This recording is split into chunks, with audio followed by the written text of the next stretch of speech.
Previously, you watched me do the middle splits in 717 days. During the same duration of time, I was working on 3 other movements: front splits for mobility, clean for strength, and handstands for the coordination of mobility and strength. This video is part 2 of the journey, my clean progression breakdown. The goal was to clean 225 pounds, which is approximately 130% of my body weight. Why the clean? Years of bodybuilding made me feel like I was becoming a stiff brick, which got me started prioritizing function over fashion. Therefore, I was looking for more of a comprehensive functional movement that is a bang in the buck. Luckily, I was exposed to the idea of Olympic weightlifting as I have friends who trained it, and it looked so much fun. Turns out, clean is one of the most effective exercises that translates well into other bodily functions like running and jumping, which is why it is incorporated into so many athletes' training programs. It is great for building strength, speed, and explosiveness for the entire body.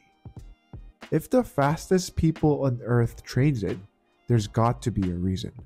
So I had to try myself.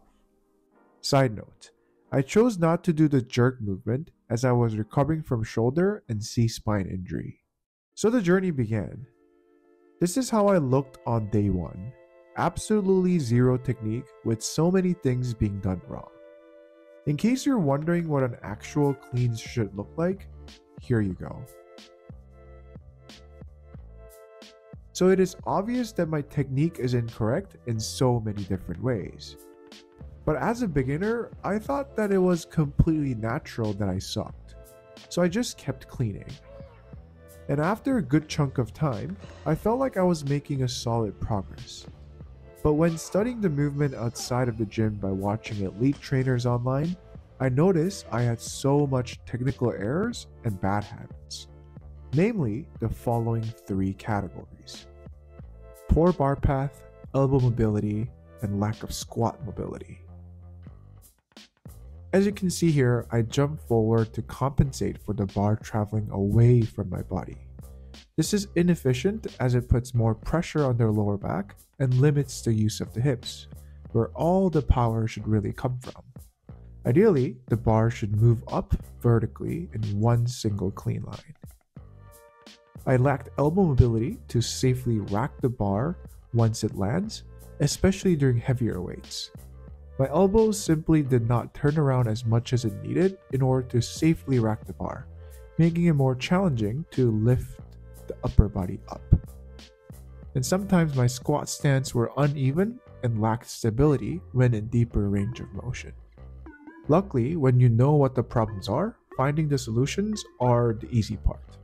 For elbow mobility, continuous repetition of elbow turnaround movement with the bar or even wooden sticks programmed my brain to exaggerate the elbow movement when it needed. Poor bar path was fixed by endless amounts of drills with lower weight and using small objects or drawing a line to mentally prevent me from jumping forward.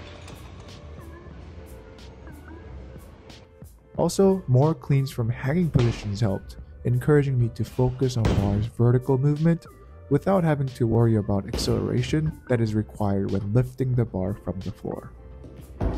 Squat mobility was naturally fixed as I was training the middle and front splits during the same duration of time. Maybe not naturally, but with lots of pain and tears. And just simply doing more squats with deeper range was also very helpful. As I continuously worked on my homework and milestones, things started to look better. Not always, but the general trend of progress seemed to be going on the right direction. I was able to clean 225 pounds from the protection mat, so I knew I was almost ready in terms of strength and technique. Again, being a strong believer in the magic of repetition, I knew it was just a matter of time to achieve my goal. Finally, on day 645, this happened.